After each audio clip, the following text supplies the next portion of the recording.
Gjatë ndeshjes së Challenge Cup në volejboll të zhvilluar në Danimark ndërmjet klubeve Holte dhe klubit famkeq serb Crvena Zvezda, janë shfaqur mesazhe dhe simbole me përmbajtje politike dhe nacionaliste që përfshinin edhe paraqitjen e artës së Republikës së Kosovës me ngjyrat e flamurit serb, si dhe me mbishkrimin "Nuk ka dorëzim".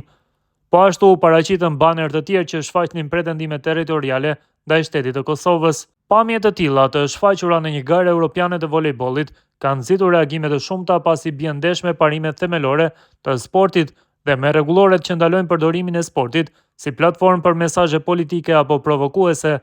Pas këtij rasti ka reaguar Federata e Volejbollit e Kosovës, e cila ka shprehur shqetësimin dhe kundërshtimin e saj të plot ndaj këtyre veprimeve. Në reagimin zyrtar, Federata e Volejbollit e Kosovës thekson se shfaqja e mesazheve të tilla është e papranueshme dhe cënon drejt për drejt vlerat e respektit, fair play-in dhe ndarjes së sportit nga politika. Për këtë arsye, FVK-ja ka njoftuar se i është drejtuar zyrtarisht Konfederatës Evropiane të Volejbollit, duke kërkuar që rasti të trajtohet me seriozitetin e duhur dhe të merren masa përkatëse ndaj përgjegjësve. Federata e Volejbollit e Kosovës shpreh shqetësim dhe kundërshtimin e saj të plot ndaj paraqitjes së artës së Republikës së Kosovës me mbishkrimin "Nuk ka dorëzim", si dhe ndaj banerave të tjerë me përmbajtje që shfaqin pretendime territoriale ndaj shtetit tonë, gjatë ndeshjes së Challenge Cup të zhvilluar në Danimark ndërmjet klubeve Holte dhe Crvena Zvezda. Veprime të tilla janë të papranueshme dhe bien ndesh me parimet themelore të sportit, të cilat promovojnë respektin, fair play-in dhe ndarjen e qartë të sportit nga mesazhet politike